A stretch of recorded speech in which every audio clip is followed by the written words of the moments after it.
नमस्कार, स्वागत है आपका आपके अपने ही यूट्यूब चैनल करमीर में। आज के इस वीडियो में हम विभिन्न प्रकार के जो पुस्तकालयों के बारे में पढ़ेंगे।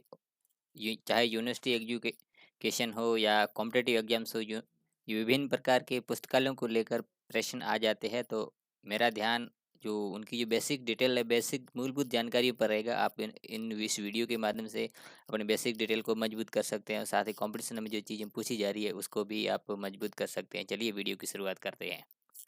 पुस्तकालयों के प्रकार और उनकी भूमिका। पुस्तकालयों को उनके उद्देश्य के आधार पर मूलतः 4 भागों में बाँटा गया है। जो पहले नंबर के जो पुस्तकालय होते हैं, वो सार्वजनिक पुस्तकालय कहलाते हैं, जो सभी के लिए सार्वजनिक तौर पर होते हैं, जो बिना किसी जाति, रंग, भेद, क्षेत्र का भेदभाव किए लोगों की सेवा देते हैं। उसके बाद जो दूसरे प्रकार के जो पुस्तकालय होते हैं, उन्हें शैक्षणिक पुस्तकालय कहा जाता है। शैक्षणिक पुस्तकालय विशेषकर शिक्षण संस्थाओं में, चाहे स्कूल, कॉलेज, यूनिवर्सिटी के अंदर ये शिफ्ट होते हैं। उसके बाद जो पुस्तकालय आता है, जो विशिष्ट पुस्तकालय, जो एक विशिष्ट श्रेणी के लोगों के लिए ही होते हैं, जैसे विकलांग लोगों के लिए अलग होते हैं, या सिर्फ वैज्ञानिकों के लिए अलग, या आर्मी लोगों के लिए, यानी या चिकित्सा वाले लोगों के लिए अलग। जो विशिष्ट श्रेणी के लोगों के लिए जो पुस्तकालय स्थापित होते हैं या पुस्तकालय होते हैं, उन्हें विशिष्ट पुस्तकालय कहते हैं। वो अगले जो पुस्तकालय है, वो राष्ट्रीय पुस्तकालय। ये राष्ट्रीय जो पुस्तकालय देश के जो सर्वोत्तम सर्वश्रेष्ठ पुस्तकालय, जो मतलब मेन मुख्य जो शीर्षोत्तम पुस्तकालय हैं, वो राष्ट्रीय पुस्तकालय कहते। तो एक प्रश्न बन जाता है कि पुस्तकालय के कितने भाग है, कितने प्रकार है, तो आप 4 प्रकार और नाम आप याद रख सकते हैं। अब जो सार्वजनिक जो पुस्तकालय है, ये सामान्य उपयोग के लिए गैर लाभकारी ये पुस्तकालय होते हैं, और सार्वजनिक जो पुस्तकालय जनता द्वारा जनता के लिए चलाए जाते हैं। और ये जो मैंने जैसे पहले ही बताया, जो पुस्तकालय होते हैं, बिना किसी रंग, भेदभाव, जाति, सामाजिक, आर्थिक का भेदभाव किए बिना या परवाह किए बिना अपनी सेवा वो प्रदान करते हैं। और यूनेस्को ने सार्वजनिक पुस्तकालय घोषणा पत्र सबसे पहले जारी किया था 1949। सार्वजनिक पुस्तकालय प्रणाली को बढ़ावा देने के लिए, ज्ञान को समाज के हर सदस्य को सुलभ कराने के लिए, और इसमें 1972 में द्वारा संशोधन किया गया।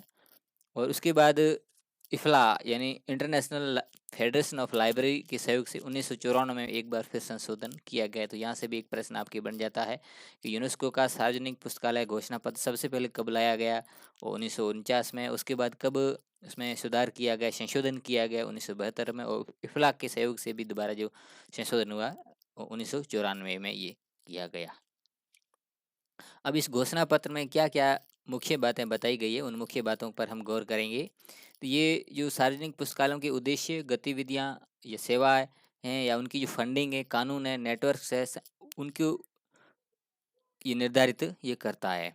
और इस घोषणा पत्र में ये कहा गया है कि ये जो पुस्तक सार्वजनिक पुस्तकालय होते हैं, ज्ञान का स्थानीय जो एक प्रवेश द्वार है, यानी ज्ञान का एक प्रवेश द्वार है। और ये जो आजीवन सीखने के लिए, स्वतंत्र निर्णय लेने के लिए, और ये शर्तें प्रदान करता है व्यक्ति को।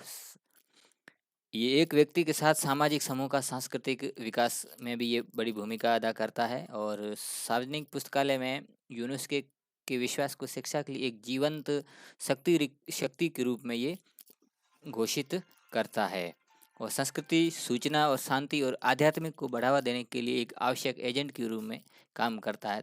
तो बहुत सारी जो बातें हैं, मेन जो समाज को एक रूप बनाने के लिए, समाज को शिक्षित रखने के लिए, आजीवन शिक्षा प्रदान करने के लिए, समाज को आपस में जोड़ने के लिए, विभिन्न संस्कृतियों को आपस में जोड़ने के लिए एक शक्ति के रूप में ये कार्य करता है, एक एजेंट के रूप में ये कार्य करता है। ये घोषणा पत्र में ये बातें बताई गई है।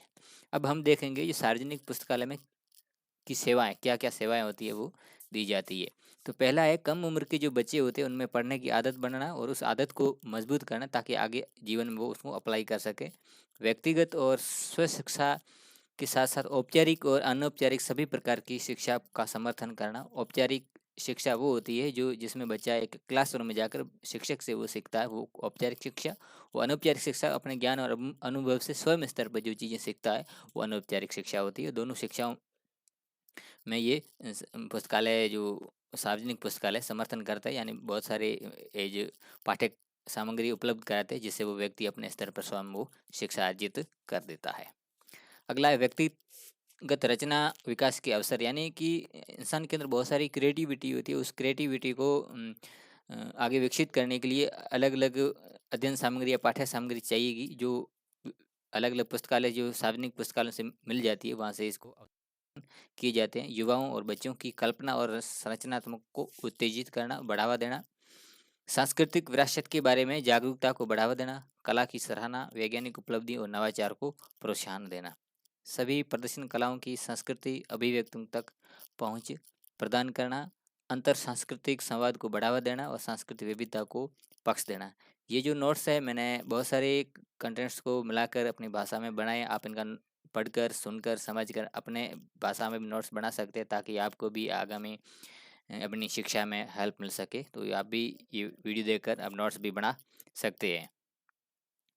सभी प्रकार की सामुदायिक सूचनाओं तक नागरिकों की पहुंच सुनिश्चित करना, स्थानीय उद्यमों, संघों को पर्याप्त सूचनाएं और सेवाएं प्रदान करना, सूचना और कंप्यूटर साक्षरता कौशल के विकास को सुगम बनाना, सभी उम्र के लिए साक्षरता गतिविधियों और कार्यक्रम में समर्थन करना और भाग लेना, ये सार्वजनिक जो पुस्तकालय की सेवाएं थी। अब हम पढ़ेंगे सार्वजनिक पुस्तकालयों के उद्देश्य और कार्यों के बारे में भी। यहाँ से भी प्रश्न पूछे जाते हैं यूनिवर्सिटी एजुकेशन में और कॉम्पिटेटिव में। डॉक्टर एस आर रंगानाथन के अनुसार एक सार्वजनिक पुस्तकालय के निम्न उद्देश्य और कार्य: पहला, सभी की जीवन भर स्व शिक्षा में मदद करना, यानी सभी को जीवन भर स्व शिक्षा में मदद करना पहला उद्देश्य।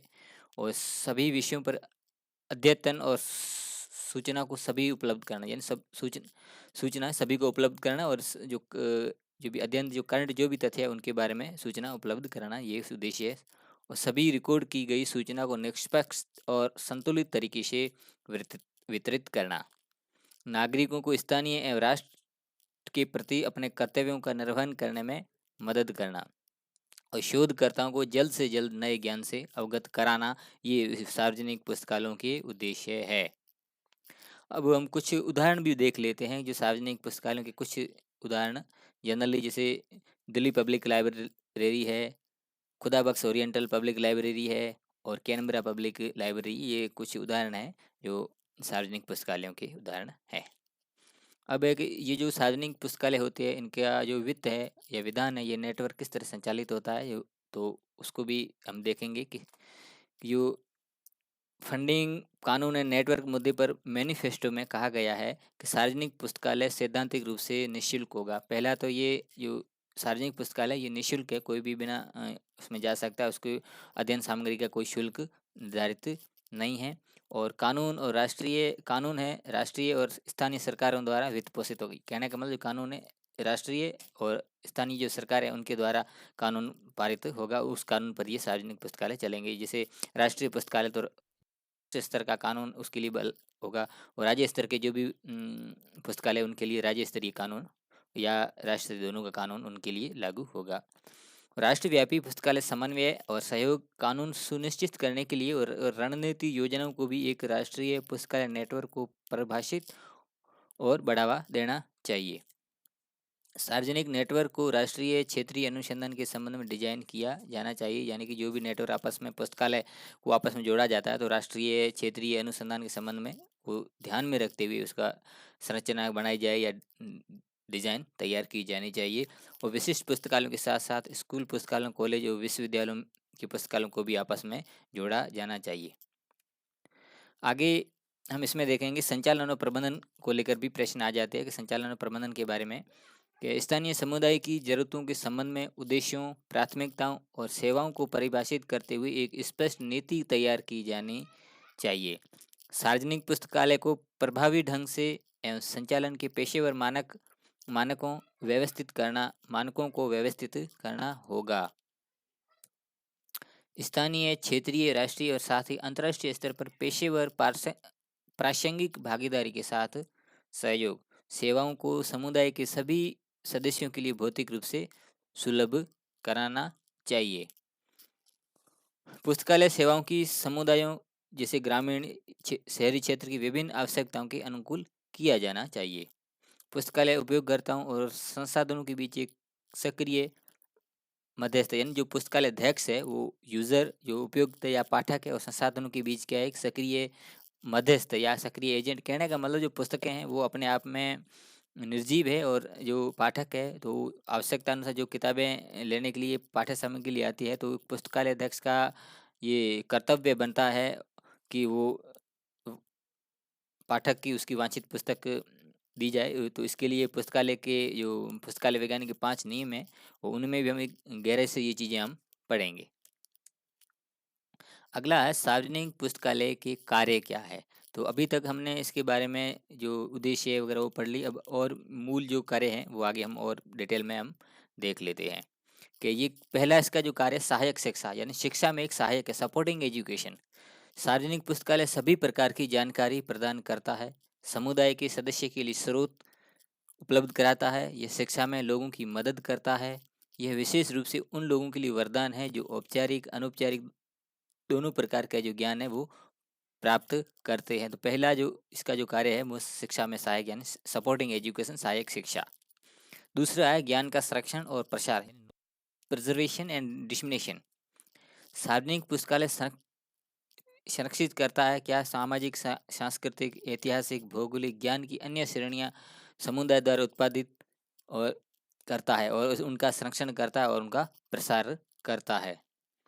पढ़ने की आदत डालता है और ज्ञान के लिए प्यार बनाता है। तो सार्वजनिक पुस्तकालय के सभी प्रकार की जो पठन सामग्री जैसे पुस्तकें, पत्र पत्रिकाएं, लोकप्रिय पत्रिकाएं आदि प्रदान करता है, और जो समुदाय के लोगों के बीच पढ़ने की आदत बनाता है, और जिम्मेदार नागरिक पर सकारात्मक प्रभाव डालता है। और उसके बाद जो दूसरे नंबर की जो पुस्तकालय है वो शैक्षणिक पुस्तकालय। यहाँ से भी काफ़ी सारे प्रश्न बन जाते हैं कि शैक्षणिक पुस्तकालय जैसे स्कूल, कॉलेज, लाइब्रेरी, यूनिवर्सिटी, यानी कि जो शिक्षण संस्थाओं में जो पुस्तकालय लगे हुए हैं वो शैक्षणिक पुस्तकालय कहलाते हैं। इसको एकेडमिक लाइब्रेरी भी कहते हैं, या अकादमिक लाइब्रेरी या अकादमिक पुस्तकालय भी कहते हैं। और ये आमतौर पर 4 प्रकार के होते हैं, शिक्षा के स्तर के आधार पर उपयोगकर्ताओं को के प्रकार को और उनके समूह को पूरा करते हैं।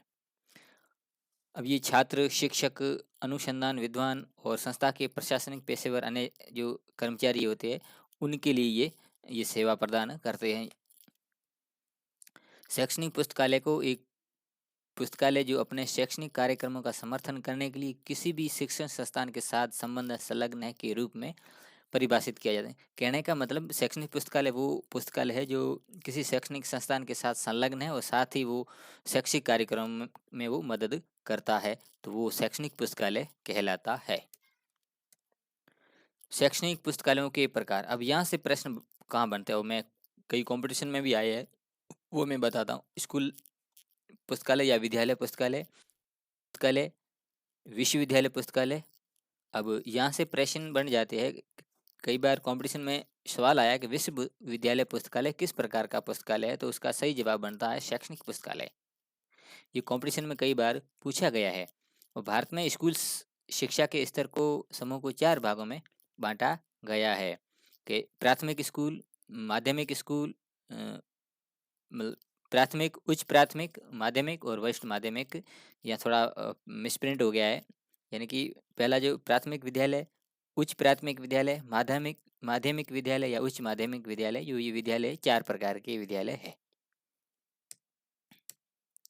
शैक्षणिक पुस्तकालयों के उद्देश्य। अब शैक्षणिक पुस्तकालयों के जनरली हम देखें क्या उद्देश्य होंगे, जो शिक्षण संस्थाओं में जो लगे हुए, चाहे विद्यार्थी हो या कोई शिक्षक हो या लेक्चरर को प्रोफेसर हो या कोई भी जो लगे हुए जो कर्मचारी है या पेशेवर जो लोग हैं, उनकी ज़रूरतों को पूरा करना, उनके लिए जो शिक्षण सामग्री है वो उपलब्ध कराना। मूल तो ये है, आगे भी हम देखते हैं।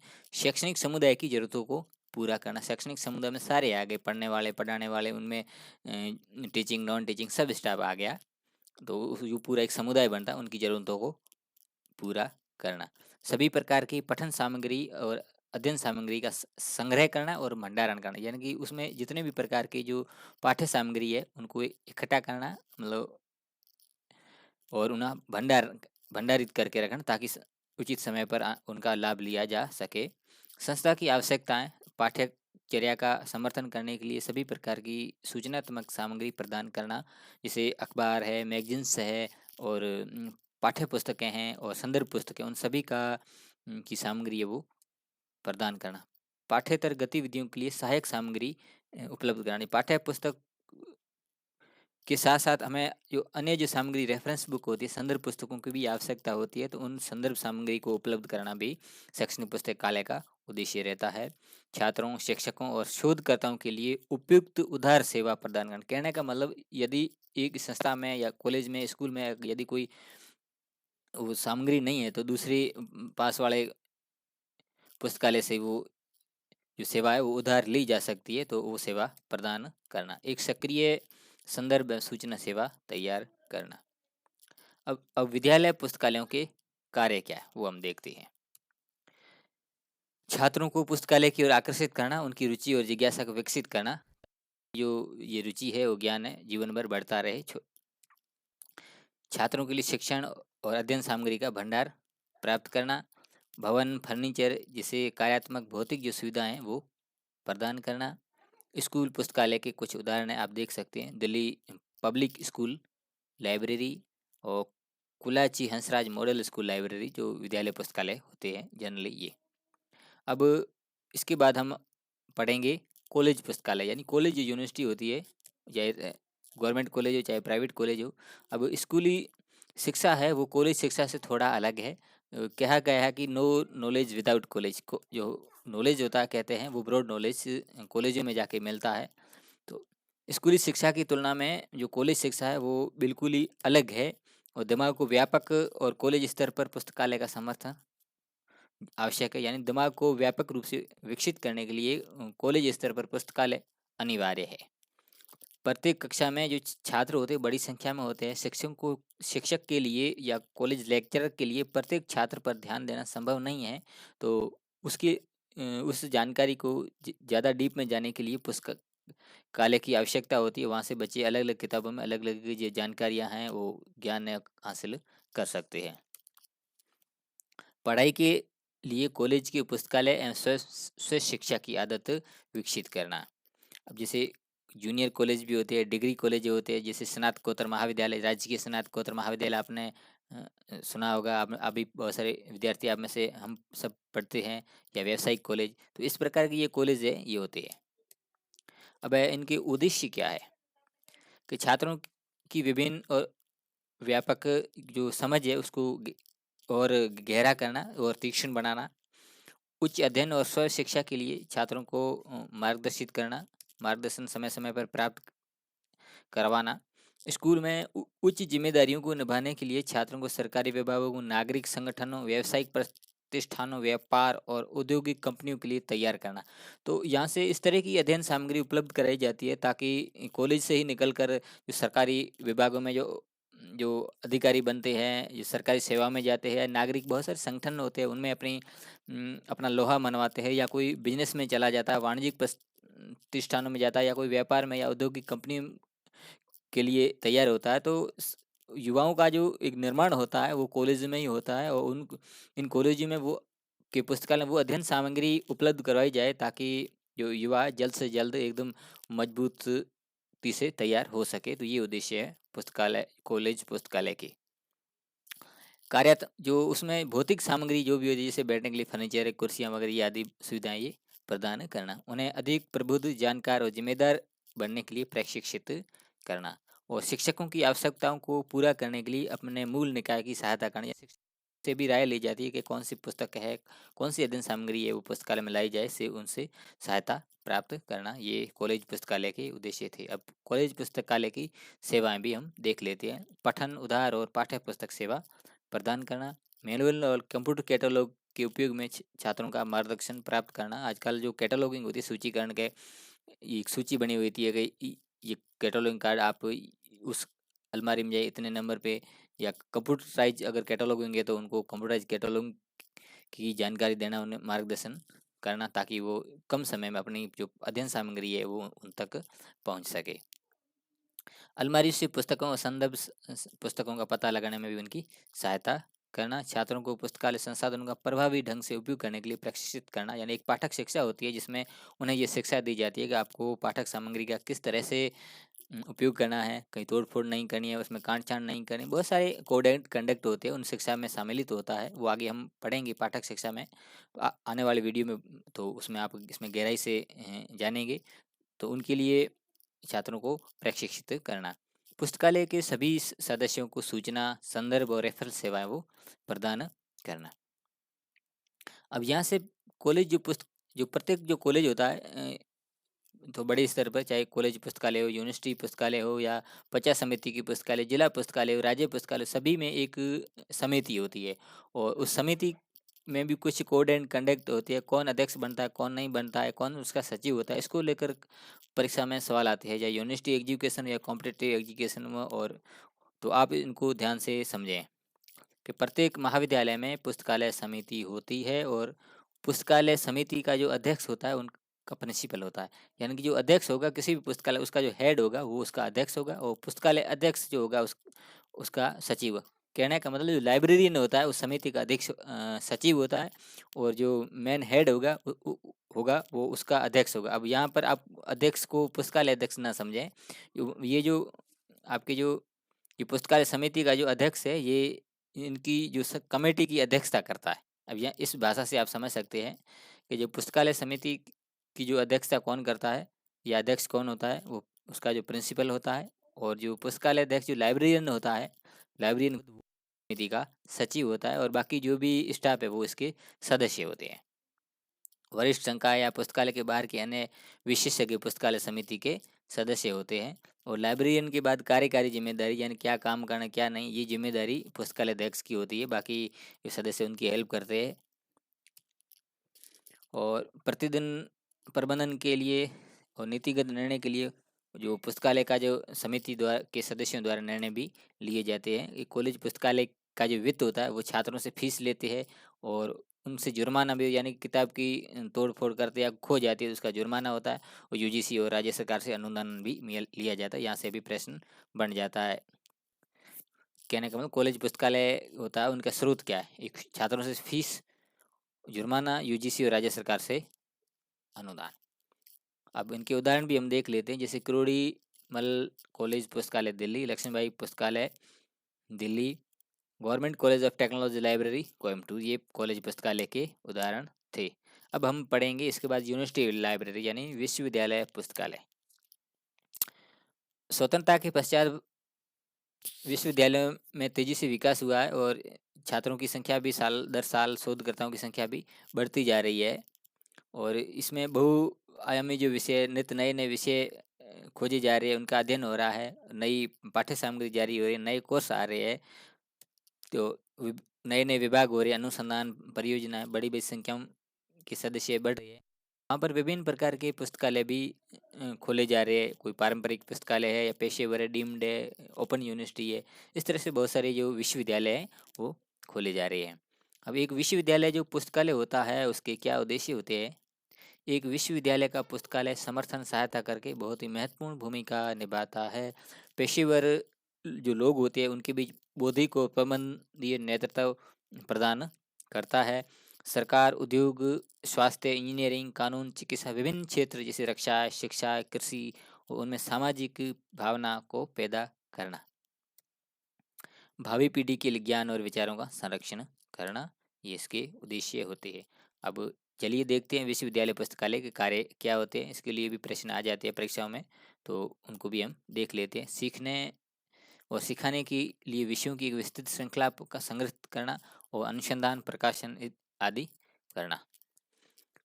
पुस्तकालय संग्रह को उचित वर्गीकरण के साथ साथ व्यवस्थित संग्रहित करना, और संग्रह को आसानी से सुलभ करने के लिए कैटलॉगिंग करना। वर्गीकरण और सूचीकरण दो एक तकनीकी प्रक्रियाएं होती है, उनको एक सुलभ और व्यवस्थित करना। पुस्तकों, पत्रिकाओं, समाचार पत्रों जैसी जो सामग्रियाँ हैं वो प्राप्त करना। संदर्भ, सूचना और प्रलेखन सेवाएं प्रदान करना। पुस्तकालय प्रबंध प्रणाली में विकास के साथ तालमेल बनाए रखना। अब एक भी प्रश्न ये भी आ जाता है, विश्वविद्यालय की सेवाएं कौन कौन सी है, चलिए वो भी देख लेते हैं। पढ़ना और उधार सेवा।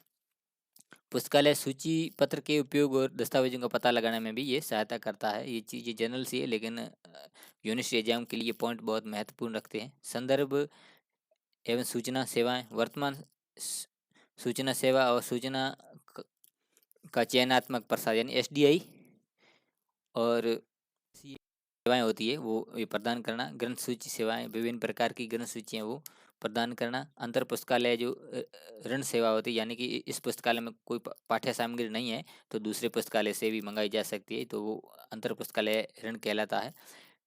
रेप्रोग्राफी सेवा, रेप्रोग्राफी का मतलब फोटोकॉपी, जैसे कुछ ऐसे अमूल्य शोध होती है जिसकी मूल प्रति आपको नहीं दी जा सकती, तो उसके कुछ पृष्ठ है, उनकी फोटोकॉपी करके आपको सेवा दी जा सकती है, तो उसको रेप्रोग्राफी कहते हैं, यानी फोटोकॉपी या जेरॉक्स वो सेवा है। दस्तावेजों का आरक्षण, यानी कि आपको ये दस्तावेज चाहते हैं तो आपको ऑनलाइन आप उनका रिजर्व करा सकते हैं, बुक करा सकते हैं, पढ़ सकते हैं, फिर वापस दे सकते हैं। उपयोगकर्ता शिक्षा यानी पाठक शिक्षा, ये सेवाएं विश्वविद्यालय पुस्तकालय द्वारा दी जाती है। समाचार पत्रों की जो कतरनों का रख रखाव, जो विभिन्न प्रकार के अखबारों में जो जो चीज़ें महत्वपूर्ण जो चीज़ें आती है उनकी कटिंग्स को संरक्षित रखना। विभिन्न प्रकार के जो सेमिनार्स होते हैं, व्याख्यान होते हैं, सॉफ्टवेयर है से उनका प्रदान करना और उनकी सेमिनार और कार्यशालाएं आयोजित करना, ये इस तरह की जो सेवाएं विश्वविद्यालय पुस्तकालय द्वारा दी जाती है। अब विश्वविद्यालय पुस्तकालय समिति, अब विश्वविद्यालय पुस्तकालय समिति का जो एक मुख्य पुस्तकालय अध्यक्ष होता है, यानी जो मेन जो एक लाइब्रेरियन उसमें एक होता है, मेन लाइब्रेरियन, उसके अंडर में सहायक पुस्तकालय अध्यक्ष भी होता है, और ये जो विश्वविद्यालय के कानून द्वारा शासित होती है। अब विश्वविद्यालय जो सलाहकार समिति का गठन होता है वो, या उनका जो अध्यक्षता जो होती है वो कुलपति द्वारा होती है या कुलपति द्वारा नामित व्यक्ति द्वारा की जाती है। जो लाइब्रेरियन होता है वो इसका सचिव होता है और संयोजक भी, और अन्य जो विश्वविद्यालय में जो भी सदस्य हैं वो इसके जो भी स्टाफ है जो भी वो इसी जो समिति के सदस्य हो जाते हैं। और इस विश्वविद्यालय पुस्तकालय का जो वित्त स्रोत है वो क्या, ये भी महत्वपूर्ण सवाल है विश्वविद्यालय पुस्तकालय के लिए। विश्वविद्यालय पुस्तकालय एक यूजीसी द्वारा फंडिंग की जाती है, केंद्र और राज्य सरकार द्वारा अनुदान और शुल्क और जुर्माना, तो ये भी महत्वपूर्ण चीज़ है।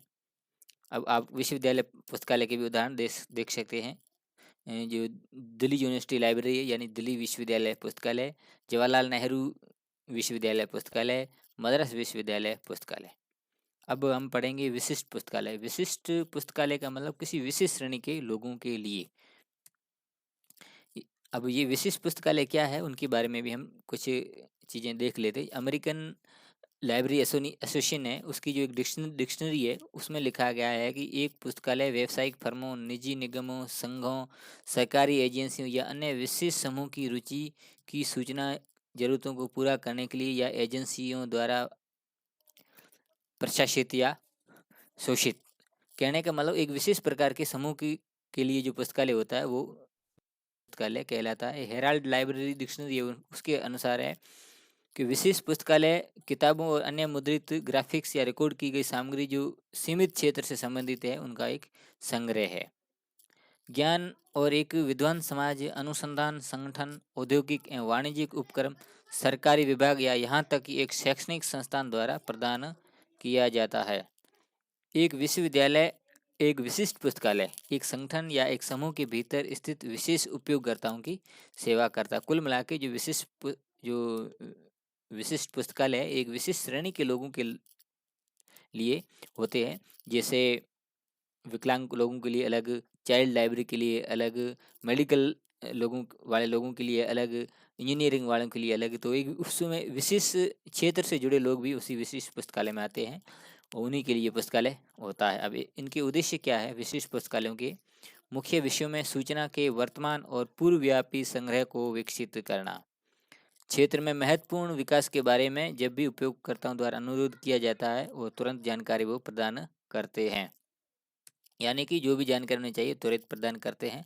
प्रस्तुत करने के लिए सभी प्रकार की शैक्षणिक तकनीकी दस्तावेजी सहायता प्रदान करना। तो इस तरह से ये कुछ चीज़ें थी हमने पढ़ी, और ये वीडियो आपको अच्छा लगा तो लाइक कर दें, चैनल को सब्सक्राइब कर दें, बेल आइकन दबा के नोटिफिकेशन ऑल पर क्लिक कर दें, जिससे मैं इस तरह का महत्वपूर्ण वीडियो बनाऊंगा उसको नोटिफिकेशन आपको मिल जाएगा। मिलते हैं अगली वीडियो में, तब तक के लिए धन्यवाद।